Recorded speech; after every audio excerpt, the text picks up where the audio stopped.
papakita ko muna sa inyo yung itsura ng lalagyan niya. So, naka-box na light pink and white lang yung makikita nyo sa packaging. Sa likuran nito, nakalagay dito yung step by step kung paano nyo siya gamitin, indication, precaution, and storage condition. And meron itong 4 na laman. Ang facial foam. So, ganito yung itsura ng bottle. Dip pump. And this is the facial toner or the exfoliating toner. And this is the facial serum or the premium brightening serum. So, ito yung itsura ng laman niya.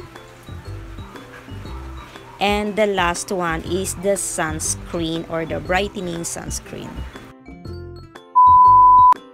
So, ayan mga bakla, papakita ko sa inyo yung step by step kung paano ko siya gamitin. Unang-una, binasa ko muna yung mukha ko. And then, maglalagay na ako ngayon ng facial foam. So, 3 pumps yung nilagay ko. Depende naman sa inyo kung ilang pumps yung gusto ninyo. Pero ako 3 pumps kasi nagtitipid ako ng bonggang-bongga kasi for me, mahal na ito. So, it's 300 pesos pala yung isang premium brightening kit, guys. So, ayan, hindi ko na siya binababad sa mukha ko. So, ganito na yung pinakababad ko sa kanya. I-spread out ko lang yung facial foam sa buong mukha ko for 1 minute. So, ito yung ginagawa ko ngayon. Kasali na dito yung pagmamassage sa mukha ko in a circular motion. So, ayan. After that, babanlawan ko na siya. Masyadong masilaw bakla. So, ayun. Tagal bakla. Tapos na yan. So, ayan na. Wala, may muta ako bakla. So, ayun guys. Nabanlawan ko na nga siya. And papakita ko muna sa inyo yung itsura niya pagkatapos kong mabanlawan. And, ayun, itatap-tap ko lang siya using towel or pwede kayong gumamit ng mga tissue kung yun yung gusto nyo.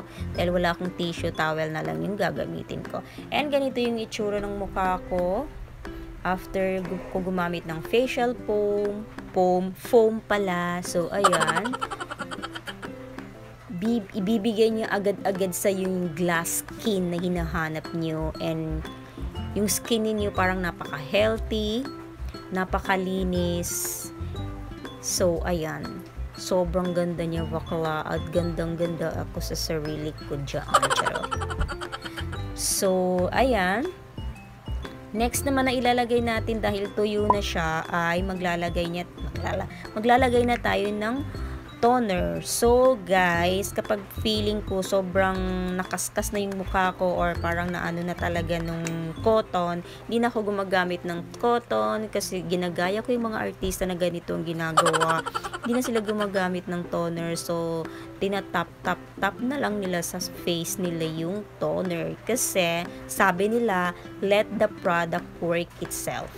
Tama ba? So, ayun, tatap-tap-tap lang natin. Ayan. And then, antayin lang natin na mag-dry ito. So, kailangan itap-tap daw natin yung face natin nang hindi ganun ka-vonggang tap-tap. Basta ganyan-ganyan lang. Para ma-absorb daw ng skin natin yung toner na nilagay natin. So, ayan. You will do it for hanggang matuyo na yung mukha ninyo mga bakla. So, igaganyan nyo lang siya. And then, papatuyuin natin. Nagpaypay na ako sa sarili ko nang hindi ganun ka-vongga. So, aantayin ko lang mag-dry yung face ko. At isusunod ko na dito yung paglalagay ng sunscreen or the brightening sunscreen. So, ang sunscreen nila mga bakla, napansin ko, same lang dun sa nila, yung Fairy Skin na sunscreen na may 50, SPF 50+++. So, ayan, watery siya. That's why sobrang dali lang niya i-blend kasi watery type siya. So, ayan, P-size lang yung kinuha ko and sobrang kasya na siya sa pagmumukha ko bakla and sobrang tipid. Kailangan yung tipirin to kasi gaya ng sabi ko, medyo pricey siya ha. 300 pesos ang isang box. So, for me, pricey na yun. Kasi, syempre, hindi lang naman yun ng skincare ko. So, eto, tinitipid ko siya ng bonggang-bongga. So, diba, yan na yung daytime na skincare ko pagkatapos maligo or pagkagising mo ng umaga. Pero usually, ginagawa ko siya pagkatapos ko maligo. So, ayan siya. Sobrang ganda. It's dewy finish or yung skin mo parang very supple, very fresh.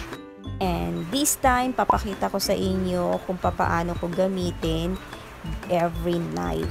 So, maghihilamos muna ako, tsaka ako maglalagay ng facial foam. So, ayan, ilalather ko lang siya for 1 minute. Hindi ko siya ibababad. Tsaka ko siya babanlawan after 1 minute. And this is how it looks like pag nabanlawan na. So, ayan, facial foam pa lang yan, ha. O, kita nyo, sobrang bongga na ng skin ninyo kapag ginamit nyo to. So, ayan, after that, dry na yung mukha ko. Isusunod ko naman itong toner. Same lang sa ginawa natin kanina. Ang second second step is yung toner. Ilalagay ko lang siya sa palad ko and then itatap ko na siya sa mukha ko hanggang ma-absorb na ng skin ko yung toner. After that, tutuyuin ko muna for mga 30 seconds lang and tsaka ako maglalagay ng third step, which is yung third step na ba to? Tama.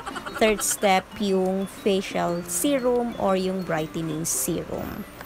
So, alam niyo, sobrang ganda ng brightening serum nila. It really hydrates and brightens your face. Talagang sobrang ganda, guys. Nagbibigay talaga siya ng glowy skin or glowing skin, Korean skin, supple skin, smoothens your skin.